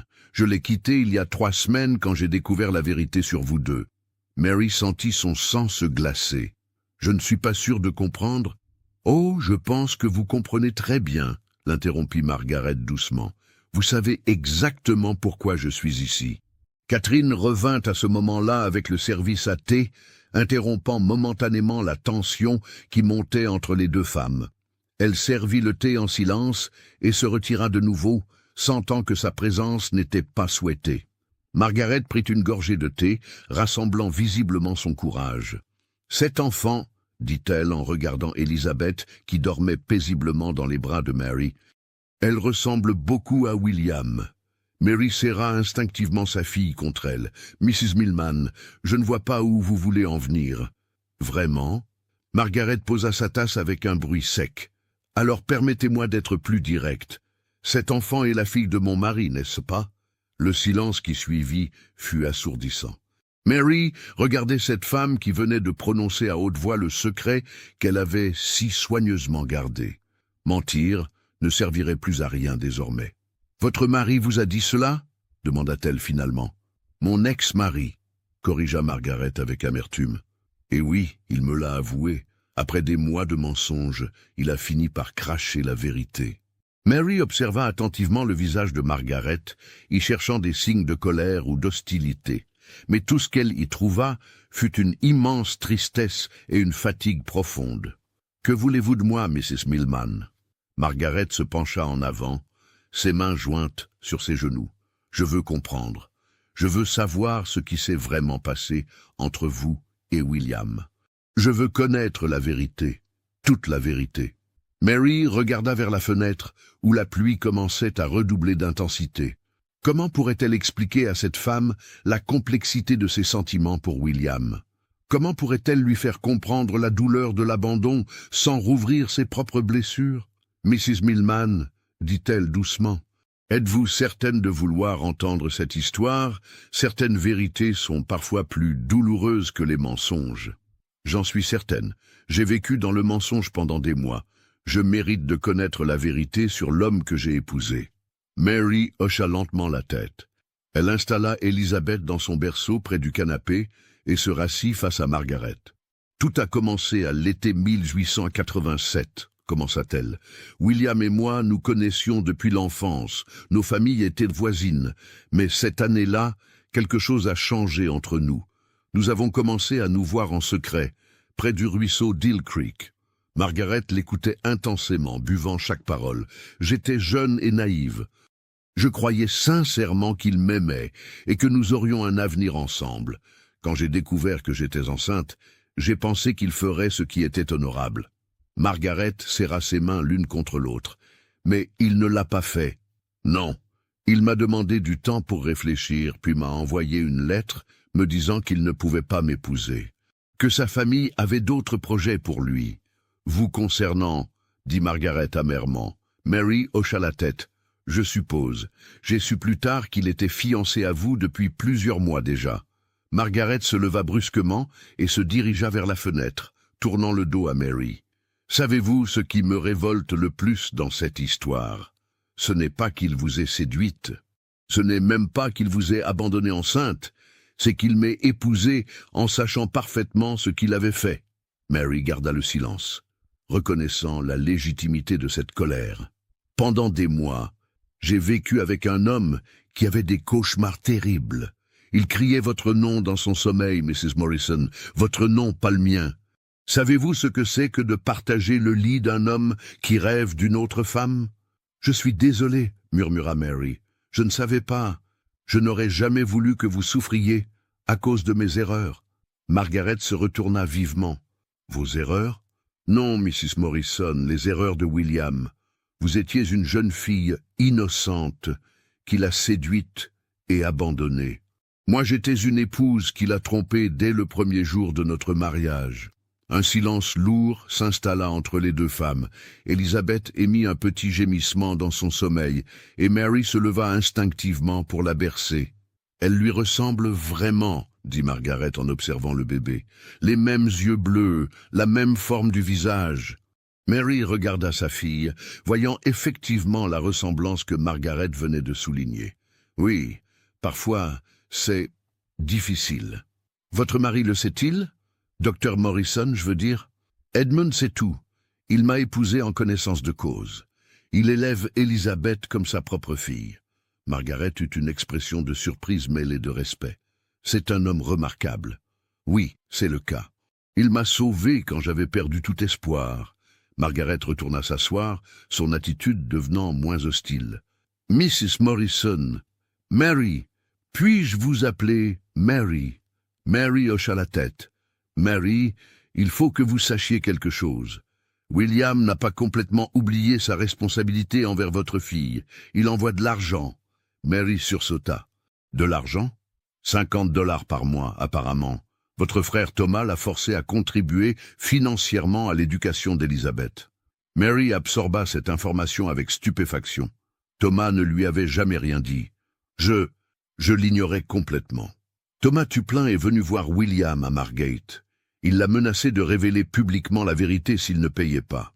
William a accepté pour éviter le scandale. Mary sentit une bouffée de colère monter en elle. Même dans ses tentatives de réparation, William restait motivé par la lâcheté et l'égoïsme plutôt que par un véritable remords. Vous devez penser que je suis venu ici pour vous causer du tort, continua Margaret. Mais ce n'est pas le cas. En réalité, je voulais vous présenter mes excuses. Mary la regarda avec surprise. Vos excuses? Mais pourquoi? Parce que j'ai bénéficié d'un mensonge. Parce que mon mariage avec William s'est construit sur votre malheur. J'étais innocente des manigances de William, mais j'ai profité de votre disgrâce sans le savoir. Mary était touchée par cette humilité inattendue. Mrs. Milman, vous n'êtes responsable de rien. Vous étiez aussi victime des circonstances que moi. Peut-être, mais maintenant que je connais la vérité, je ne peux plus l'ignorer. Margaret se pencha en avant. Mary, j'ai une proposition à vous faire. Laquelle? Je vais demander le divorce d'avec William. C'est un processus long et difficile, mais j'ai de l'argent et des relations. Une fois divorcé, je compte quitter l'île du Prince-Édouard pour de bon. Peut-être m'installer aux États-Unis. Mary attendait, ne voyant pas où Margaret voulait en venir. Avant de partir, je veux m'assurer que justice soit rendue. Je veux que William reconnaisse publiquement Elizabeth comme sa fille et qu'il assume pleinement ses responsabilités. Mary secoua la tête vigoureusement. Non, Mrs. Milman, c'est généreux de votre part, mais je ne veux pas de scandale. Elizabeth grandit heureuse avec Edmund comme père. Pourquoi détruire cette paix pour satisfaire un désir de justice? Parce que cet enfant a le droit de connaître ses véritables origines. Parce que William Milman ne peut pas continuer à échapper aux conséquences de ses actes. Et ensuite, que se passera-t-il après ce grand éclat de vérité? Elizabeth grandira en sachant que son père biologique était un lâche qui l'a abandonné. Edmund devra supporter les commérages et les regards dans la rue. Ma réputation, que j'ai si difficilement reconstruite, sera de nouveau ternie. Margaret n'avait visiblement pas pensé à ces conséquences. Je voulais juste... Vous vouliez votre revanche sur William. Je peux le comprendre, croyez-moi, mais cette revanche ne doit pas se faire au détriment de ma fille. Margaret baissa les yeux, reconnaissant la vérité de ses paroles. Vous avez raison. Je pensais à ma propre douleur, pas au bien-être d'Elizabeth. Mrs. Milman, puis-je vous donner un conseil? Divorcer de William est probablement la meilleure décision que vous puissiez prendre. Refaire votre vie ailleurs, loin de tous ces souvenirs douloureux, c'est sage. Mais laissez le passé enterrer le passé. Ne gâchez pas votre avenir en vous accrochant à des griefs légitimes mais destructeurs. Margaret resta silencieuse pendant un long moment, réfléchissant aux paroles de Mary. Finalement, elle se leva. « Vous êtes une femme remarquable, Mary Morrison. Je comprends maintenant pourquoi William n'arrivait pas à vous oublier. » Elle se dirigea vers la porte, puis se retourna une dernière fois. « Si jamais vous avez besoin de quoi que ce soit, n'hésitez pas à m'écrire. Je resterai à Charlottetown encore quelques mois, le temps de finaliser les procédures de divorce. » Après son départ, Mary resta longtemps assise dans son salon, Elizabeth dans ses bras, réfléchissant à cette rencontre inattendue. La visite de Margaret avait rouvert des blessures qu'elle croyait guéries, mais elle avait aussi apporté une forme de clôture. Pour la première fois depuis l'abandon de William, Mary se sentait vraiment libre de passer à autre chose. Quand Edmund rentra de son cabinet ce soir-là, il trouva Mary inhabituellement silencieuse. Elle lui raconta la visite de Margaret sans omettre aucun détail. Edmund l'écouta attentivement, posant sa main sur la sienne quand l'émotion menaçait de la submerger. « Qu'est-ce que cela change pour nous ?» demanda-t-il finalement. « Rien !» répondit Mary avec conviction. « Absolument rien. Vous êtes le père d'Elizabeth dans tous les sens, qui compte vraiment.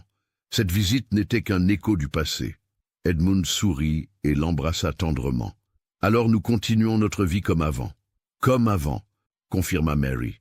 Mais le destin avait d'autres plans pour William Milman. Le départ de Margaret Campbell ne pouvait pas rester secret longtemps dans une communauté aussi petite que Margate. En quelques jours, toute l'île savait que les nouveaux mariés s'étaient séparés après moins d'un an de mariage. Les spéculations allaient bon train et la véritable raison ne tarda pas à émerger. Mrs. Campbell, blessée dans son orgueil et soucieuse de protéger la réputation de sa fille, ne put s'empêcher de confier la vérité à quelques amis proches. Ces confidences, faites sous le sceau du secret, se répandirent comme une traînée de poudre à travers la communauté. En une semaine, tout le monde savait que William Millman avait abandonné Mary Tuplin enceinte pour épouser Margaret Campbell et que cette dernière l'avait quitté en découvrant la vérité. John Millman, le père de William, fut convoqué par le conseil municipal pour s'expliquer sur le comportement de son fils.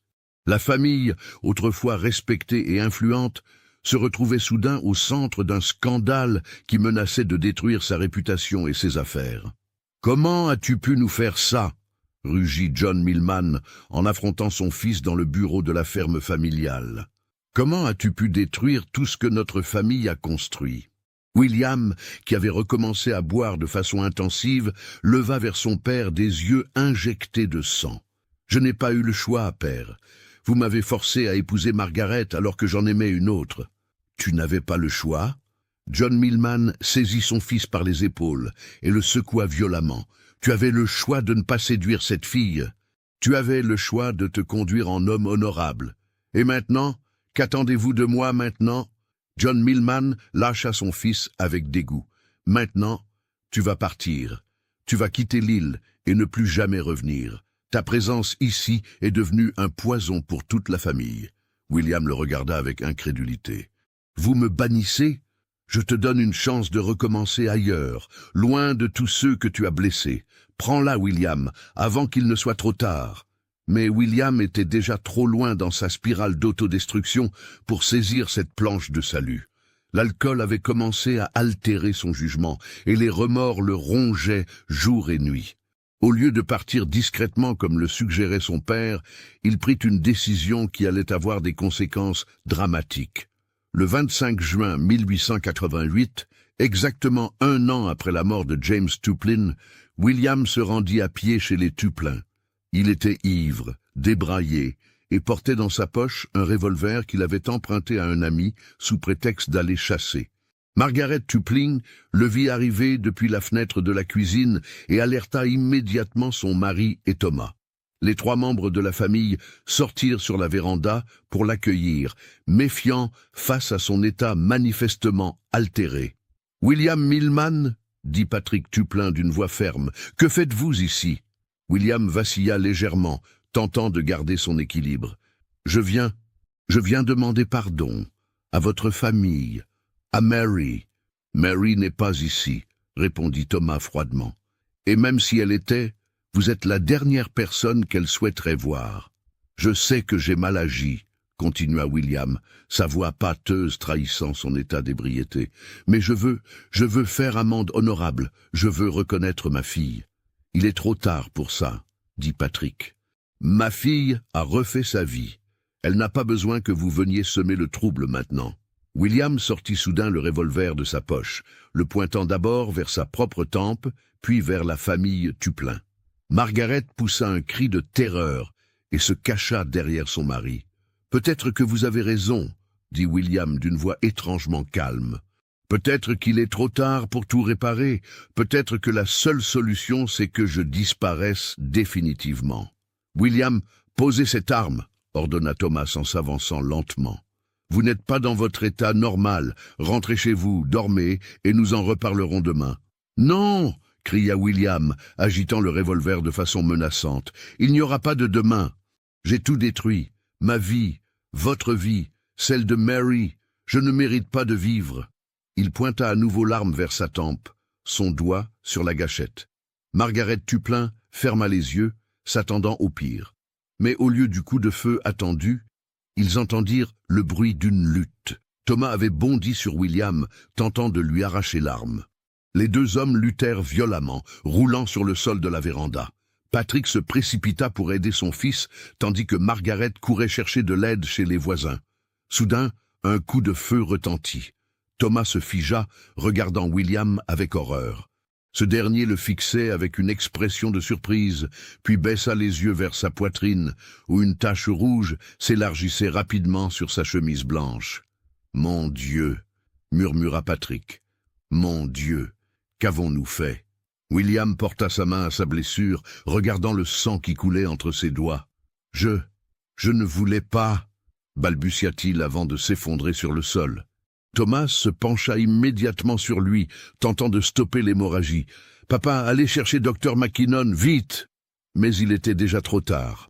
Le coup de feu, parti accidentellement durant leur lutte, avait atteint William en plein cœur.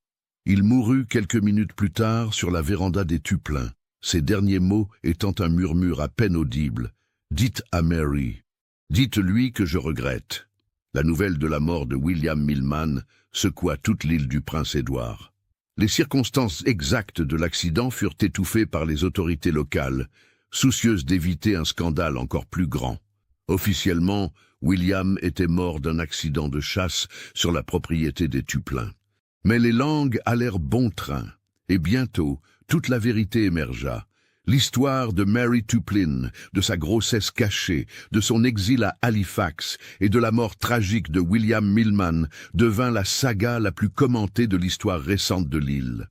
À Halifax, Mary apprit la nouvelle par une lettre de sa mère, arrivée 3 jours après l'événement. Elle était en train de donner le biberon à sa fille Elizabeth quand Edmund lui apporta la correspondance. « Mary, dit-il doucement, vous avez une lettre de votre mère. Elle semble urgente. » Mary prit la lettre d'une main tremblante, pressentant une mauvaise nouvelle. En lisant les mots soigneusement choisis de sa mère, qui lui expliquait les événements sans entrer dans tous les détails sordides, Mary sentit ses jambes se dérober sous elle. Edmund la rattrapa avant qu'elle ne tombe, prenant Elizabeth de ses bras et l'installant sur le canapé du salon. « Mary, que se passe-t-il? Qu'y a-t-il dans cette lettre ?» Mary lui tendit la lettre, incapable de parler. Edmund la lut rapidement, son visage s'assombrissant à mesure qu'il comprenait. « William Millman est mort, » dit-il finalement. Mary hocha la tête, les larmes coulant silencieusement sur ses joues. « Il est mort, à cause de moi. Tout cela est arrivé à cause de moi. »« Mary, non !» dit Edmund, fermement en s'agenouillant devant elle. « William Millman est mort à cause de ses propres choix, de sa propre lâcheté. Vous n'êtes responsable de rien. Mais s'il m'avait épousé, s'il vous avait épousé, nous ne serions pas ensemble aujourd'hui. Elizabeth n'aurait pas le père aimant qu'elle a maintenant, et vous, Mary, vous ne seriez pas la femme forte et respectée que vous êtes devenue. » Mary leva les yeux vers son mari, cet homme bon qui l'avait sauvé et aimé sans condition. « Edmund, j'ai peur que tout cela ressurgisse, que les gens apprennent la vérité sur Elizabeth. »« Alors nous l'affronterons ensemble, » dit Edmund en prenant ses mains dans les siennes. « Vous n'êtes plus seule, Mary, vous ne serez plus jamais seule. » Cette promesse, prononcée avec une sincérité absolue, apporta un réconfort immense à Mary. Elle comprit à cet instant qu'elle avait trouvé avec Edmund quelque chose de plus précieux que la passion qu'elle avait éprouvée pour William. Un amour véritable, inconditionnel et durable. Les funérailles de William Millman eurent lieu dans l'intimité familiale, John Millman ayant décidé de limiter les interactions publiques pour éviter de nouveaux scandales. Margaret Campbell Millman, désormais en procédure de divorce, n'y assista pas, ayant déjà quitté l'île pour Charlottetown.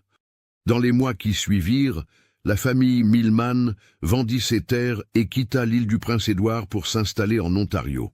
John Millman, brisé par la honte et le chagrin, mourut moins de 2 ans plus tard d'une crise cardiaque.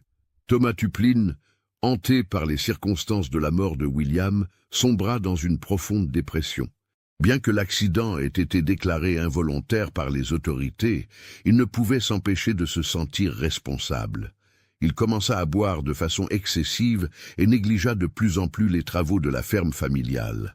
Margaret Tuplin, voyant son fils aîné survivant s'autodétruire, prit la décision courageuse d'écrire à Mary pour lui demander de revenir temporairement à l'île. « Thomas a besoin de parler à quelqu'un qui comprend ce qui s'est vraiment passé, » écrivit-elle. « Il vous écoute, Mary. Peut-être pourrez-vous l'aider à guérir. » En décembre 1888, Mary retourna à l'île du Prince-Édouard pour la première fois depuis son départ précipité 18 mois plus tôt. Edmund l'accompagna, emmenant également Elizabeth. Ce voyage était délicat. Mary était maintenant une femme mariée respectable, mais les circonstances de son départ étaient encore dans toutes les mémoires. Le retour de Mary provoqua un grand émoi dans la communauté. Certains la regardaient avec curiosité, d'autres avec compassion. Quelques-uns, les plus moralisateurs, affichaient une désapprobation silencieuse. Mais la plupart des habitants de Margate reconnaissaient maintenant que Mary avait été plus une victime qu'une coupable dans cette tragédie. Thomas l'accueillit avec un mélange de joie et de honte. Il était amaigri, ses yeux cernés témoignant de ses nuits d'insomnie et de ses excès d'alcool. « Mary, dit-il en la serrant dans ses bras, je suis si heureux que tu sois revenue, et si désolé pour tout ce qui s'est passé. Thomas, vous n'avez rien à vous reprocher, répondit Mary fermement. Ce qui est arrivé à William était un accident. Vous avez tenté de lui sauver la vie. Mais si je n'avais pas bondi sur lui, il aurait pu se tuer ou tuer quelqu'un d'autre. Vous avez fait ce qu'il fallait faire. Mary passa 3 semaines à Margate, divisant son temps entre sa famille et son frère troublé. Elle raconta à Thomas sa nouvelle vie à Halifax, lui décrivit le bonheur qu'elle avait trouvé avec Edmund et l'assura que William était désormais un chapitre clos de son passé. « Tu vois, dit-elle en berçant Élisabeth dans le salon familial, « parfois les pires épreuves nous mènent au plus grand bonheur. Si William m'avait épousé, je n'aurais jamais connu Edmund. Élisabeth n'aurait pas le père merveilleux qu'elle a maintenant. » Thomas observait sa sœur, impressionné par sa sérénité et sa maturité. « Comment fais-tu pour ne pas lui en vouloir, après tout ce qu'il t'a fait subir ?» Mary réfléchit longuement avant de répondre. « William était faible, Thomas. Pas méchant, juste faible. Il a fait des choix terribles par lâcheté, mais il en a payé le prix ultime. La colère et l'amertume ne ramèneraient personne à la vie et ne feraient que m'empoisonner l'existence. » Ces paroles eurent un effet profond sur Thomas. Peu à peu, il recommença à prendre soin de lui et de la ferme familiale. La visite de Mary avait été comme un baume sur ses blessures psychologiques. Quand Mary et sa famille repartirent pour Halifax en janvier 1889, elle laissait derrière elle une famille réconciliée avec le passé et prête à regarder vers l'avenir. Halifax, printemps 1892. 4 ans après la mort tragique de William Millman, Mary Morrison vivait une existence paisible et épanouie. Edmund avait développé une pratique médicale florissante, spécialisée dans les soins aux familles défavorisées d'Halifax. Élisabeth, maintenant âgée de 4 ans, était une petite fille vive et intelligente, qui ne doutait pas une seconde que Dr Morrison était son père. Mary avait donné naissance à un fils en 1890, puis à une fille en 1891. Edmund traitait tous les enfants avec la même affection, et personne dans leur entourage aligonien ne connaissait les circonstances particulières de la naissance d'Élisabeth. L'île du Prince-Édouard semblait appartenir à une autre vie. Mary entretenait une correspondance régulière avec sa famille, mais elle avait définitivement tourné la page sur cette période sombre de sa jeunesse. Un matin de mai, alors qu'elle jardinait dans leur petit terrain derrière la maison, Élisabeth accourut vers elle, tenant une lettre. « Maman, le facteur a apporté ceci pour vous. » Mary reconnut l'écriture élégante. Margaret Campbell, son ancienne rivale devenue correspondante occasionnelle. Margaret avait finalement obtenu son divorce et s'était installée à Boston, où elle dirigeait maintenant une école pour jeunes filles. « Chère Mary, j'espère que cette lettre vous trouvera en bonne santé ainsi que votre famille. Je voulais vous faire savoir que j'ai décidé de me remarier. Mon fiancé est un veuf avec 2 enfants, professeur de littérature à Harvard. C'est un homme bon et patient qui connaît toute mon histoire et m'accepte tel que je suis. En préparant ce nouveau chapitre de ma vie, j'ai beaucoup pensé à notre rencontre d'il y a quelques années. Vous m'aviez conseillé de laisser le passé au passé et de me concentrer sur l'avenir. Ces paroles m'ont guidé dans les moments difficiles. Je voulais aussi vous dire que j'ai appris récemment que John Millman était décédé l'hiver dernier en Ontario. Il n'y a plus personne de cette famille pour troubler votre paix. Le passé peut maintenant être véritablement enterré. J'espère que vous continuerez à prospérer avec Dr Morrison et vos enfants. Vous méritez tout le bonheur du monde. Votre amie sincère, Margaret Campbell. Mary plia la lettre pensiveusement. La mort de John Millman marquait vraiment la fin de cette époque troublée. Elle leva les yeux vers Elizabeth qui jouait avec ses frères et sœurs dans le jardin, sous le regard bienveillant d'Edmund qui lisait son journal médical sur la terrasse. Cet enfant ne saurait probablement jamais la vérité sur ses origines. Et peut-être était-ce mieux ainsi. Elle grandissait dans l'amour et la sécurité, entourée d'une famille unie. L'identité de son père biologique importait-elle vraiment face à cette réalité? Mary se dirigea vers Edmund, qui leva les yeux de sa lecture en la voyant approcher. « Des nouvelles importantes ?»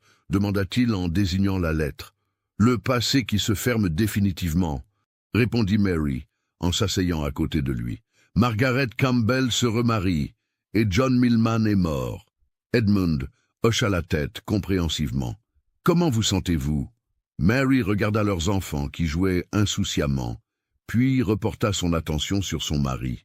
« Libre, dit-elle simplement.